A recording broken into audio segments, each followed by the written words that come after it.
بزن بریم هرمز.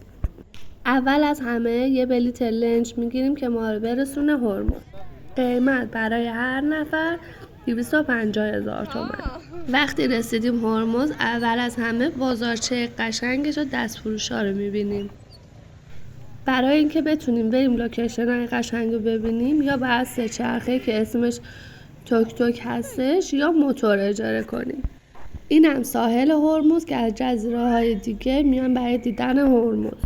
هرمز خیلی کافه های قشنگ و دنجی داره. ما برای رفتن به لوکیشن ها موتور اجاره کردیم که 3 ساعتش شد 600,000 تومان و رفتیم که لوکیشن های قشنگ هرمز رو ببینیم. اولین لوکیشن قشنگ جزیره هرمز این اقامتگاهش بود که یکی از گرونترین اقامتگاه های جزیره هرمزه و خیلی هم قشنگه.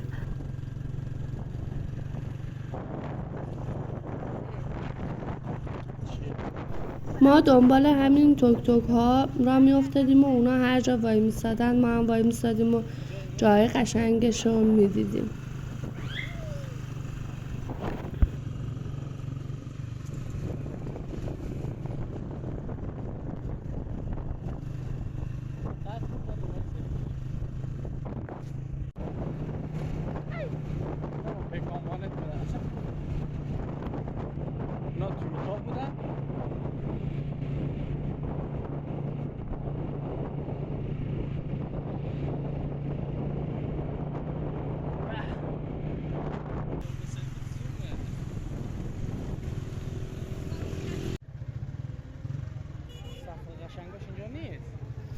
بعد از اقامت کله قندیار میرسیم به کوه نمک. یه دفعه کوه کاملا سفید میشه و رنگ نمکه که خیلی جذابه و خیلی ها واسطه بودن تا از اینجا عکاسی کنن و حالا هوای توک توک ها خیلی باحال بود. برای مسافراشون آهنگ گذاشته بودن و کلی خوش بهشون میگذشت.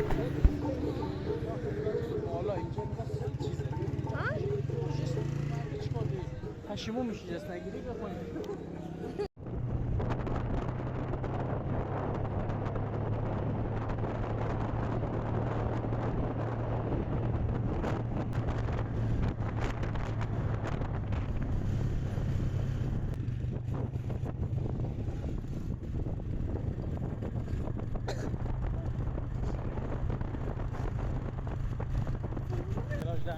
لوکیشن بعدی ساحل سرخ بود. یکی از قشنگترین ساحلایی که تو عمرم دیدم.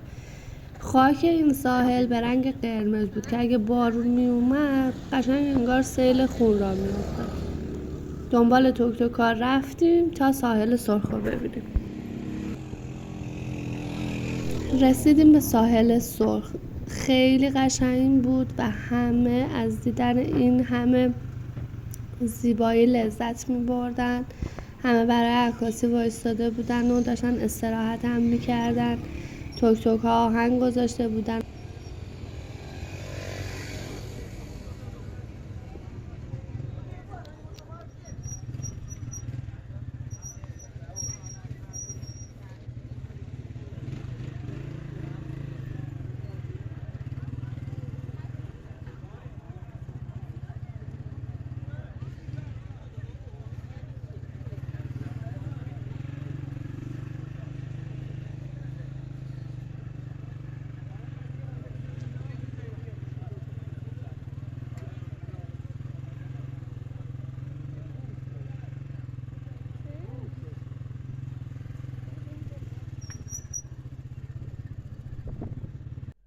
لوکیشن بعدی رو اسمشو مطمئن نیستم ولی فکر کنم غار الهه نور بود. فکر میکنم که ما از داخل یک سوراخی رفتیم داخل غار و دیدیم که چقدر سنگ‌های رنگی و قشنگی هستش و اونجا اکسیژن اصلا نبود. باید سریع نگاه میکردی و برمیگشتی.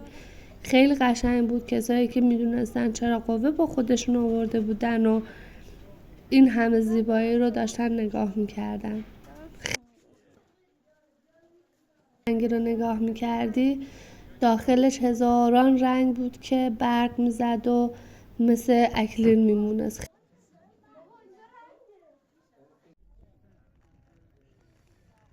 لوکیشن بعدی ساحل جفتگیری لاک‌پشت ها بود که ما یه کوچولو نشستیم اونجا و بالاخره تونستیم یه لاک‌پشت رو ببینیم که حالا نمیدونم تو تصویر مشخص هستش یا نه.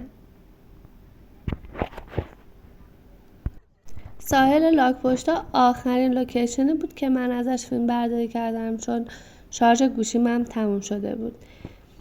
حدوداً ساعت 2 ظهر راه افتادیم به سمت لنج و دوباره 250,000 تومان بلیت لنج خریدیم و برگشتیم به بندر عباس.